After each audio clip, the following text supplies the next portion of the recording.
ஆமாம், நீ சொன்ன இடத்துல தான் இருக்கேன். பேக் இருக்கு. பொருள் பேக்கில் இருக்கா? எல்லா பொருள் பேக்கில் கரெக்டாக தான் இருக்குது. உன் பக்கத்தில் கிரே கலர் ஹோண்டா கார் இருக்கா? ஆமாம், இருக்குது. பேக் அது கீழே போடு. அங்கேயா?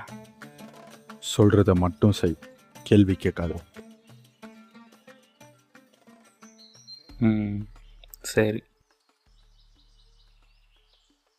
நீ சொன்ன மாதிரி நான் பேக் அங்கே வச்சுட்டேன். டேய்,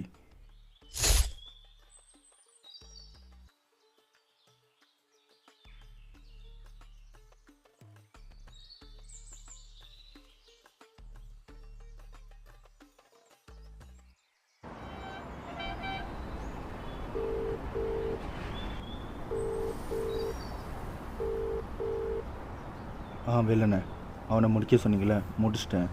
பொருள் என்கிட்ட தான் இருக்குது. கவுடனுக்கு எடுத்துகிட்டு வரட்டா? இல்லை கதிர், அங்கே வேணாம். ஒன்று பண்ணு, உன் வீட்டிலே இருக்கட்டும். அண்ணன் எப்போ சொல்கிறாரோ அப்போ எடுத்துகிட்டு வா. சரிண்ணே.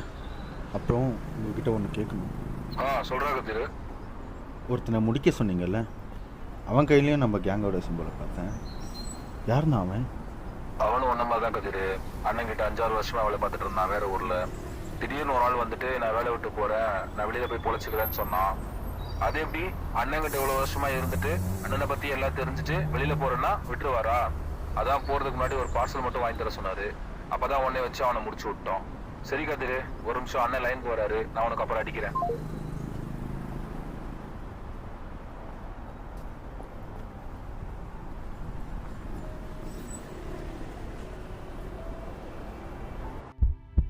இதெல்லாம் நமக்கு வேண்டாம் கதிர்.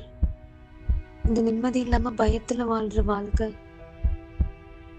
இதெல்லாம் விட்டு நம்ம எங்கன்னா போயிடலாம், சந்தோஷமா வாழலாம். ப்ளீஸ், எனக்காக.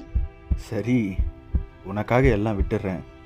அண்ணன் ஒரு வேலை கொடுத்துருக்காரு, அதை மட்டும் முடிச்சுட்டு அண்ணங்கிட்ட சொல்லிட்டு எல்லாத்தையும் விட்டு வந்துடுறேன். ப்ராமிஸ். நம்ம வாழ்க்கையை நம்ம நிம்மதியாக வாழணுன்னாலும் இன்னொருத்த முடிவு பண்ணுற சமுதாயத்தில் இருக்கும். கத்தி எடுத்தவனுக்கு கத்தியில் தான் சாவுன்னு சும்மா சொல்லலை. எல்லா மனுஷனுக்குள்ளேயும் கோபம், பொய், பொறாமை, பழி, வஞ்சம், வெறுப்பு வச்சுக்கிட்டு ஒரு சிகப்பு மனிதனாக வாழ்கிறோம். இந்த சமுதாயத்தில் வாழ்கிற நானும் ஒரு சிகப்பு மனிதன் தான்.